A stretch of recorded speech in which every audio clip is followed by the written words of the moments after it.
Današnjo oddajo začenjamo z odlično novico za vse ponosne Slovence. Naša država je namreč ta teden v številu okuženih na milijon prebivalcev v enem tednu postala svetovna rekorderka. V imenu cele države bi se rad zahvalil vsem, ki se niste cepili, in vsem, ki še vedno ne upoštevate ukrepov. Brez vas nam ne bi uspeli doseči tega rekorda.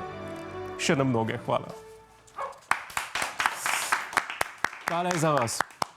Kljub rekordnim številkam pa vlada še ni popolnoma zaprla države.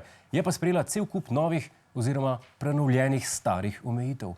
Obvezno nošenje mask za vse v osnovnih šolah, tudi za prvo triado. V osnovnih in srednjih šolah ter na fakultetah se bodo šolajoči samotestirali 3-krat tedensko. S to palčko rinimo v nos, je problem, da bi pa sama se sploh ne želi. Tega je fizično težko otroka prepričati, da vzemi sam palčko pa to naredi. Minister za zdravje Janez Poklukar je izobraževalne zavode prosil, naj se povežejo z bolnišnicami in omogočijo dijakom in študentom zdravstvene nege opravljanje kliničnih usposabljanj v tem obdobju.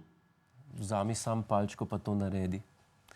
Vladna strokovna komisija je očitno dokončno obupala, da bodo odrasli začeli upoštevati navodila, zato so se obrnili naravnost na otroke. Računajo, da bodo s tem zmanjšali število okuženih, hkrati pa želijo otroke spodbuditi, da čim prej postanejo zdravniki.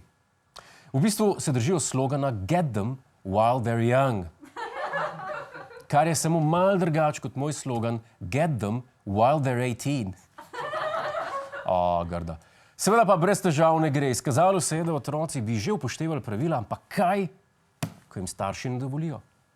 Ravnatelji, kolegi so mi povedali za več primerov, ko starši ne dovoljujejo nošenja mask, ampak otrok v šoli samo vzgibno nosi masko, zato ker ne želi odstopati od svojih kolegov, ne želi pa, da bi to potem njegovi starši izvedeli.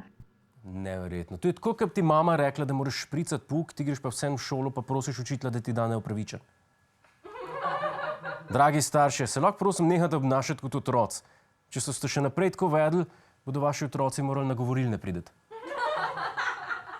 Še do včeraj pa je veljalo, da učenci, ki v osnovni šoli ne nosijo maski, ne opravljajo samotestiranja, še vedno lahko hodijo k pouku, samo sedeti morajo stran od ostalih.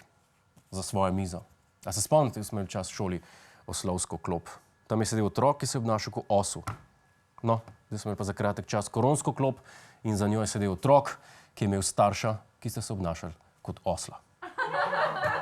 Novih pravil pa niso deležne le šole, pač pa tudi gostilne. Tam ponovno velja skrajšan delovni čas, natančneje se pregleduje PCT pogoj, stranke pa še vedno grozijo zaposlenim, le da so zdaj trezne in ne mrtvo pijane.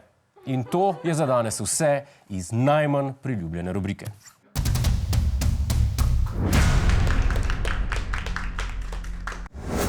Hej, to je naš YouTube kanal, klikni na ta gumb in se naroči, da boš na tekočem. Polajkaj pa nas tudi na Facebooku in na Twitterju, pa na ulici, pa na kakšnem javnem WC-ju.